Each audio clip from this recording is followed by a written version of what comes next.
Yo, yo, yo, what is up, Neon Gang? Welcome to the tutorial that we got going on today, which is for parallel compression. Alright, I had a couple of you requesting for a parallel compression tutorial on my Instagram, so I wanted to hop on here on Pro Tools today and show you pretty much the context of when I would use this technique, pretty much. So in this instance, we were working on a beat and we were using this for a kick drum, right? This is just a sampled kick drum that we brought into the session, but let's get right into it. So, first, let's just kind of listen to the individual kick drum without any of the parallel compression going on, without any of the EQ or anything like that. So, here we go. Let's check it out.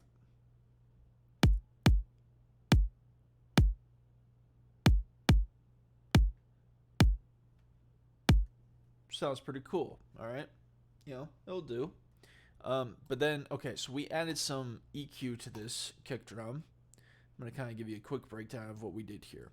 So, a lot of times with the kick drum obviously being more of a low end and a low mid range instrument, a lot of your nice kick sounds that you're wanting to be able to bring out that will stick out with the transients and kind of compete against things like the 808 and everything, typically that falls between like 50 hertz and 130 hertz, right? So we have a couple slight boosts around 63 hertz and around 125. And then something that you'll actually notice a lot in these sample kick drums is kind of like between the 200 to 400 range, typically more so falls in the 300 range. There's kind of like this paper thinness type of sound that you get from these kick drums. So we did a major cut there to be able to take that out. And then we had some boosts and cuts at some other frequency points to kind of help bring to life the sound of the kick drum, right? So this is the sound of the kick drum with that EQ, without, with. Alright, so you get the general idea. So what we're going to actually do for the parallel compression is we duplicate this kick track, right? As you can see, we have the second kicks right down here.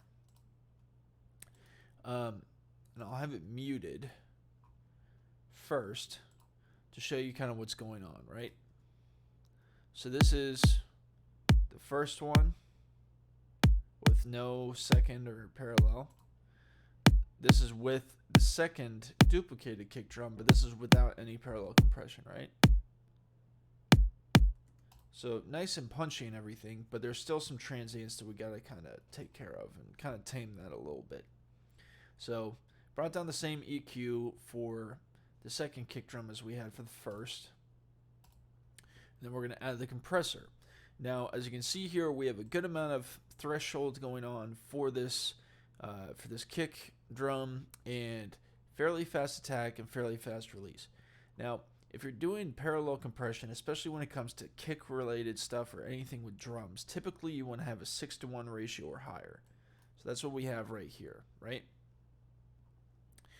Pretty much we got that set up, and what this is going to do is going to give kind of like a pumping effect or a real punchy effect to the kick drum whenever it is pretty much playing it, like, I mean, in general, but mostly at the same time as the 808 to make sure that that kick will shine through.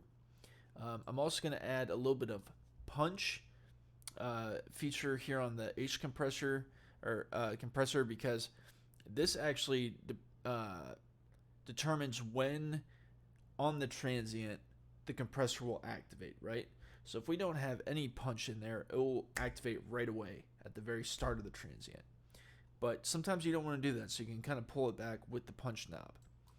For this one, we'll keep it down to 0, but that's something that you can consider if you do have the Waves H compression for your mixes, right? So we're going to hear what it sounds like, right? So we're going to turn the parallel compression all the way down, then we're going to blend it in with the other kick drum to be able to get the sound that we're looking for.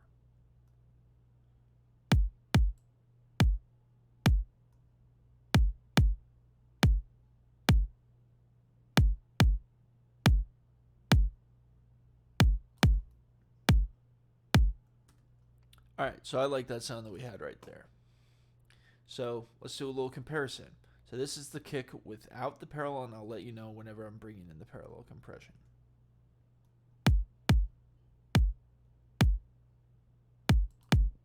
With,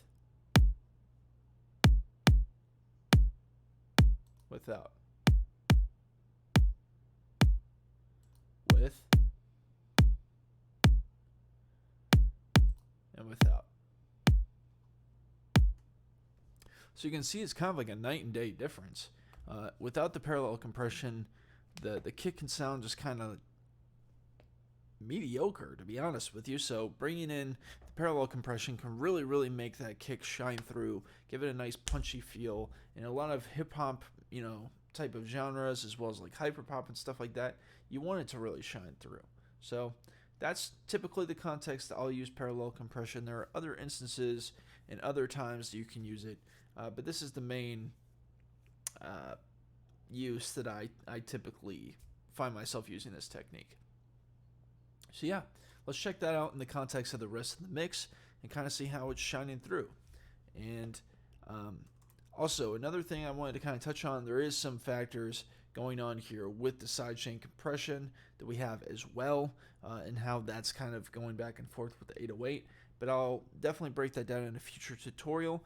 And if there's anything that you want to be able to learn about or want a tutorial on, be sure to drop it in the comments below. And if you're on my Instagram, be sure to hit me with a follow. If you're on my YouTube, be sure to hit the red subscribe button below and leave a like on both the videos. And yeah, if you want to be able to see more content like this right now. And like I said, leave suggestions. We'll get to it. So, okay, let's hear it with everything around it.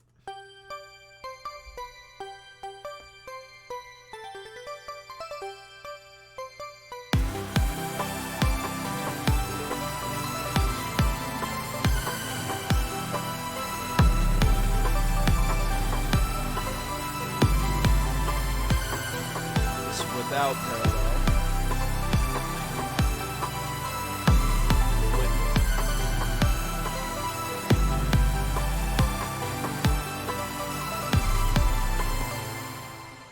So yeah, as you can see, a night and day difference.